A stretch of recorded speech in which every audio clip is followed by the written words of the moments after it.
ക്രിസ്തുവേശുവിൽ എല്ലാ പ്രിയപ്പെട്ടവർക്കും വന്ദനം. ദൈവസന്നിധിയിൽ പ്രാർത്ഥന കഴിച്ചിട്ട് അതിന് മറുപടി ലഭിക്കാത്തത് കൊണ്ട് ഹൃദയത്തിൽ ഭാരത്തോടെ ഇരിക്കുന്ന ആരെങ്കിലും എന്നെ കേൾക്കുന്നെങ്കിൽ, പ്രാർത്ഥിച്ചിട്ടും എനിക്കൊരു മറുപടിയില്ലയോ എന്ന് ചോദിക്കുന്നവരുണ്ടെങ്കിൽ, ക്ഷീണിച്ചോ നിരാശപ്പെട്ടോ ആരെങ്കിലും ആയിരിക്കുന്നവരുണ്ടെങ്കിൽ, ദൈവത്തിൻ്റെ തിരുവചനം ഇന്നത്തെ അനുദിനമനയിലൂടെ നിങ്ങളെ ഓർപ്പിക്കുകയാണ്. പ്രിയ ദൈവഭക്തനെ, നിന്റെ പ്രാർത്ഥനയ്ക്ക് മറുപടി ഉണ്ട്. നിന്റെ പ്രാർത്ഥനയ്ക്ക് വേണ്ടി ദൈവത്തിൻ്റെ പ്രതിക്രിയ വെളിപ്പെടുത്തി നിന്നെ ആദരിക്കുന്ന ദൈവപ്രവൃത്തി നിങ്ങൾക്ക് വേണ്ടി കർത്താവ് ചെയ്യുന്നു, അത് വെളിപ്പെടുന്നു എന്ന് പരിശുദ്ധാത്മാവ് ഓർപ്പിക്കുക. വിശുദ്ധ ലൂക്കോസിന്റെ സുവിശേഷം 18-ാം അധ്യായത്തിന്റെ 7-ാമത് തിരുവചനത്തിന് ഇപ്രകാരം പറയുന്നു: ദൈവമോ തന്നോട് നിലവിളിക്കുന്ന ഭക്തന്റെ കാര്യത്തിൽ ദീർഘക്ഷമയുള്ളവനാണെങ്കിലും വേഗത്തിൽ പ്രതിക്രിയ നടത്തി രക്ഷിക്കുകയില്ലയോ? അതിൻ്റെ ഉത്തരം കർത്താവ് തന്നെ പറയുക, വേഗത്തിൽ പ്രതിക്രിയ നടത്തി രക്ഷിക്കും. പ്രിയ സഹോദര സഹോദരി മിത്രമേ, നിന്റെ പ്രാർത്ഥനയ്ക്ക് ഇതുവരെയും മറുപടി വന്നില്ല എന്നുള്ളതിൻ്റെ അർത്ഥം കർത്താവ് നിങ്ങളുടെ പ്രാർത്ഥന കേട്ടില്ലെന്നല്ല, അല്ലെങ്കിൽ നിങ്ങളുടെ പ്രാർത്ഥനയ്ക്ക് മറുപടി ഇല്ല എന്നല്ല.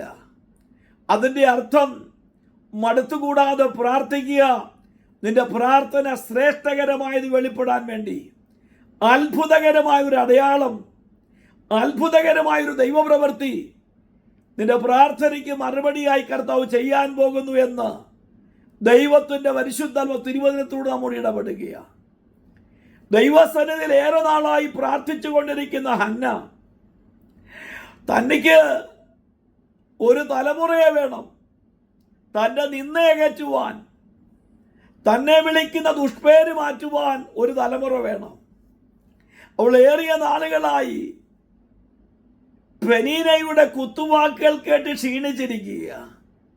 അവരുടെ ഭർത്താവായ ഏൽക്കാനയുടെ ആശ്വാസവാക്കുകൾക്ക് ഹന്നയെ ആശ്വസിപ്പിക്കാൻ കഴിയുന്നില്ലെങ്കിലും അവിടെ സങ്കടം അവൾ ആലയത്തിൽ വന്ന് ദൈവസ്ഥൽ ഇറക്കി വെക്കുമ്പോൾ അവിടെ പ്രാർത്ഥനയ്ക്ക് മറുപടിയായി ദൈവശ്രേഷ്ഠകരമായ നിലവാരത്തിൽ അനുഗ്രഹീത പൈതലായ ശമൂവേലിനെ നൽകി ദാൻ മുതൽ ബേർശേബ വരെ അറിയപ്പെടുന്ന യഹോവയുടെ വിശ്വസ്ത പ്രവാചകനായി അവനെ വളർത്തിയെങ്കിൽ, ദൈവം ഉയർത്തിയെങ്കിൽ, പ്രിയപ്പെട്ട സഹോദര സഹോദരി മിത്രമേ, നിന്റെ പ്രാർത്ഥനയുടെ മറുപടി അത്ഭുതമാകാൻ പോകുന്നു, ശ്രേഷ്ഠകരമായ ഉത്തരമാകാൻ പോകുന്നു, നിന്റെ തലയുയർത്തുന്ന ദൈവപ്രവൃത്തിയാകാൻ പോകുന്നുവെന്ന് കർത്താവ് ഇന്ന് പകൽക്കാലം നമ്മെ ഓർപ്പിക്കുമ്പോൾ, ഏതെങ്കിലും വിഷയത്തിൽ നിങ്ങൾ ഭാരപ്പെട്ട വിഷയത്തിന് ആഗ്രഹിച്ച സമയത്ത് മറുപടി വന്നില്ല എന്നോർത്ത് കർത്താവ് നിങ്ങളെ മറന്നു കളഞ്ഞതല്ല.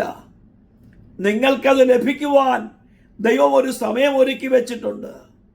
അതുകൊണ്ട് ദൈവ തിരുമുമ്പാകെ കാത്തിരിക്കുക, മടുത്തു പോകാതെ പ്രാർത്ഥിക്കുന്നവരായി മാറുക.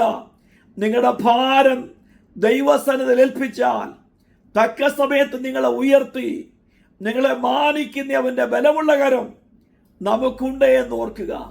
അവൻ തക്ക സമയത്ത് നിങ്ങളെ ഉയർത്തേണ്ടതിന് അവൻ്റെ ബലമുള്ള പാദപീഠത്തിൽ താണിരിക്കുന്നവരായി മാറുമെങ്കിൽ, ദൈവതിരുമുഖം അന്വേഷിക്കുന്നവരായി മാറുമെങ്കിൽ, മടുത്തു പോകാതെ പ്രാർത്ഥിക്കുന്നവരാകുന്നുവെങ്കിൽ, നിശ്ചയമായി നിങ്ങളുടെ ജീവിതത്തിൽ സന്തോഷത്തെ കർത്താവ് തന്ന്, നിങ്ങളുടെ വിഷയത്തിൻ്റെ മറുപടി നിങ്ങളുടെ കരങ്ങളിൽ തന്ന്, നിങ്ങളുടെ കാതുകൾ കൊണ്ട് കേട്ട്, നിങ്ങളുടെ കണ്ണുകൾ കൊണ്ട് കണ്ട്, നിങ്ങൾ ദൈവത്തെ മഹത്വപ്പെടുത്തുന്ന ദിനങ്ങൾ കർത്താവ് നിങ്ങളുടെ മുമ്പിൽ സമാഗതമാക്കുന്നു. വഴികൾ തുറക്കുന്ന, വാതിലുകൾ തുറക്കുന്ന, ദൈവപ്രവൃത്തി വെളിപ്പെടുത്തുന്ന അത്ഭുതത്തിൻ്റെ ദിനങ്ങൾ കർത്താവ് ഇത് നിങ്ങൾക്ക് വേണ്ടി ചെയ്യട്ടെ. God bless you all.